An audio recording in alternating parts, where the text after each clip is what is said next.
జాండియర్ బండి పత్తి గడ్డ ఎలా మీకు చెప్పాలంటే టాప్లింగ్ అనేది ఫుల్ టైట్గా ఉండాలి ఫస్ట్.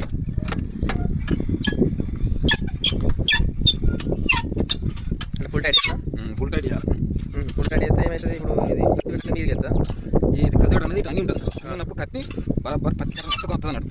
ఇది ఓన్లీ జాండియర్కే జాండియర్ ప్రతి దానికి సెట్ అవుతుంది. ఇలా చేసుకున్న తర్వాత ఇంకోసారి వచ్చేసరికి ఏం చేయాలి, ఇలా పండుకోవాలి. అసలు మనం ఏం చేయాలంటే దాన్ని ఏమంటారు,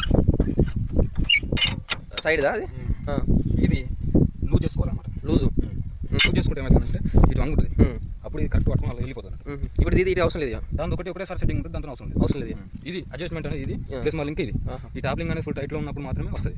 లూజ్ ఉంటే ఏమవుతుంది అంటే పత్తి కట్ట జారిపోతుంది. ఓకే, అంటే కొందరు మరి తొందరగా ఉన్నా చేస్తారు కదా లూజ్, అది దుబ్బనికి పనిచేస్తుంది. లూజ్ చేస్తే ఓన్లీ దుబ్బనికి పనిచేస్తుంది, పత్తి కట్ట అనేది దుబ్బనికి పనిచేస్తుంది. ఓకే, ఈ కనికి రాదు. ఇది అన్ని బండ్లకు సెట్ అవుతుంది, అన్ని బండ్లకి ఇలానే సెట్ అవుతుంది. ప్లస్ ఇంకొకటి ఏంటంటే ఈ సైడ్ ఇది థ్రెడింగ్ చేసుకోవాలంటే టైట్ చేసుకుంటున్నాము, ఈ పక్కలు వేస్తుంది. లూజ్ చేసుకుంటే కిందికి పోతుంది.